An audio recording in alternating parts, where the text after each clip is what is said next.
September 1944. Through the fog-shrouded fields of eastern France, two philosophies of war are about to collide at 40 miles per hour. On one side, an American general who believes in speed, flanking, and relentless aggression. On the other, a German panzer commander fresh from the brutal lessons of the Eastern Front, commanding the most advanced tanks on Earth. For 72 hours, these two masters of armored warfare will fight a battle so savage, so tactical, that it will rewrite the rules of tank combat. Yet today, almost no one remembers it happened. September 1944. George S. Patton's Third Army is a sledgehammer smashing across France. In just 3 weeks, his armored columns have advanced over 400 miles. Town after town falls. The German army is in full retreat. To the newsreels back home, the war looks nearly won. Patton's philosophy is simple, brutal, and effective. Hold them by the nose and kick them in the rear. Find the flank, hit it hard, never stop. Moving. His weapon of choice, the M4 Sherman tank. The Americans call them steel pigeons. Reliable, fast, easy to repair. But every tanker knows the terrible truth. The Sherman is outgunned by nearly every German tank it faces. Its armor is thin, its gun inadequate. Crews joke grimly that it takes 5 Shermans to kill 1 German Panther, and 4 of them won't be going home. But Patton doesn't fight fair fights. He fights smart fights. His tanks don't charge head-on. They maneuver, they flank, they strike from unexpected angles. Speed and surprise over armor and firepower. It's worked brilliantly. Until now. Because racing toward him through the fog is a commander who has mastered a very different kind of warfare. A man who has survived 3 years on the Eastern Front, where tank battles involve hundreds of vehicles clashing across endless steppes. Where winter darkness lasts 18 hours. Where the rules are simple. Adapt or die. His name is Hasso von Manteuffel, and so he's about to teach Patton that sometimes the immovable object can catch the unstoppable force. Von Manteuffel arrives in France with something Patton has rarely faced: technological superiority. His 5th Panzer Army includes dozens of brand new Panther tanks, the most advanced medium tanks in the world. Sloped armor that deflects American shells like rain. A 75-meter gun that can penetrate a Sherman's armor from over a mile away. They're faster, deadlier, and nearly invulnerable in a straight fight. But von Manteuffel knows something the high command in Berlin doesn't understand. Better tanks don't guarantee victory. On the Eastern Front, he watched superior German armor get surrounded and destroyed by more numerous Soviet forces. He learned that tactical brilliance beats technical superiority. That darkness and weather are weapons. That the best tank battle is the one your enemy doesn't see coming. Von Manteuffel's philosophy is built around the Panzerkeil, the armored wedge. Concentrate overwhelming force at a single point. Punch through, then wheel and attack from behind. It's the opposite of Patton's fluid flanking maneuvers.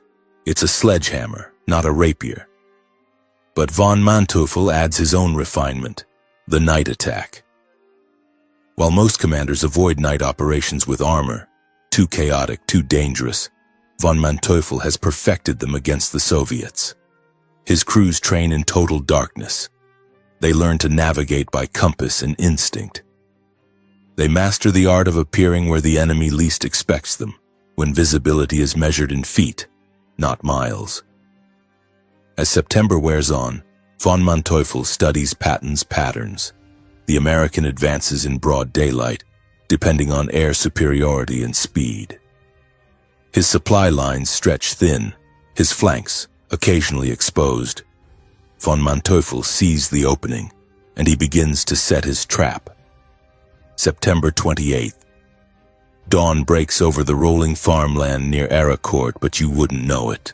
Fog blankets. Everything thick, impenetrable, reducing visibility to barely 20 yards. Patton's 4th Armored Division is dug in, guarding a vital crossroads. Their Shermans are positioned in a defensive arc. They're expecting an attack, but in this soup, they can't see 50 feet in any direction. Then out of the white void comes a sound that turns blood cold, the deep rumble of diesel engines. Not one or two, dozens. Von Manteuffel's panthers emerge from the mist like prehistoric beasts, massive, deadly. The German crews have done the impossible. They've navigated through the fog in perfect formation, using the weather as cover for what should have been a suicidal daylight advance. The first Sherman explodes before its crew even sees what hit it. A panther's shell punches through its armor like paper. Then another. Then another. The Americans are being massacred. But Patton's tankers don't panic. They've trained for this. They know their tanks can't win a long-range duel, so they do the only thing that might work. They charge directly into the fog, straight at the German guns. It's insane. It's brilliant. Suddenly, the battle becomes chaos at point-blank range. Shermans appear out of nowhere, firing at 30 yards instead of 300. At these distances, even the Sherman's weaker gun can penetrate Panther armor. German crews trained for long-range precision shooting find themselves in a knife fight.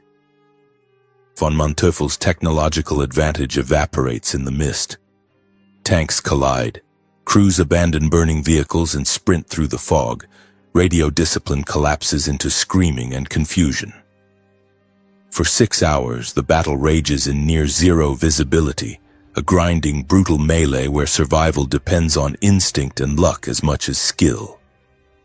By noon, the fog begins to lift, and von Manteuffel sees the nightmare that's unfolded. Burning panthers scattered across the fields. His armored wedge shattered. The Americans still holding the crossroads. Von Manteuffel doesn't give up.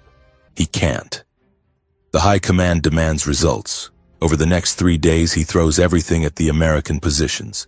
Night attacks using his hard-won expertise. Armored thrusts at dawn. Coordinated infantry tank assaults. He rotates his units, never giving the Americans rest. Patton responds with his own brand of genius.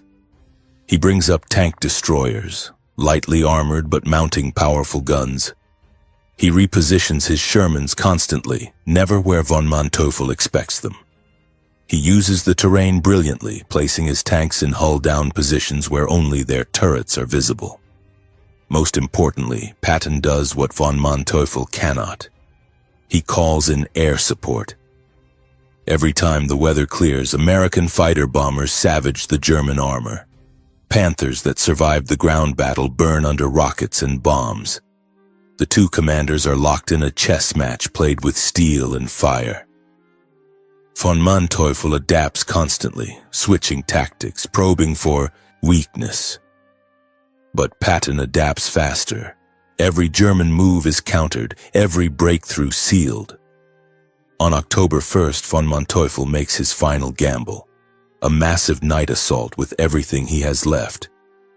His panthers and supporting infantry hit 3 points simultaneously, trying to overwhelm the American defenses through sheer aggression. For a few hours it works. German armor penetrates the American lines. The crossroads is in danger. Then, as dawn breaks, Patton springs his own trap. He's held back a reserve force, fresh Sherman battalions positioned just out of sight. They slam into von Manteuffel's flanks with devastating precision. The thing Patton does best, holding them by the nose and kicking them in the rear. The German attack collapses. Von Manteuffel's remaining panthers withdraw in disorder, leaving burning hulks across the battlefield. When the smoke clears, the numbers tell an astonishing story. Von Manteuffel's 5th Panzer Army has lost over 200 armored vehicles, Panthers, Mark V's, assault guns. Nearly 60% of his tank strength gone. Some destroyed by American shells, more abandoned when they ran out of fuel. Still more blasted apart from the air. The Americans have lost tanks too. But Patton's supply lines mean replacements arrive within days. Von Manteuffel's losses are irreplaceable.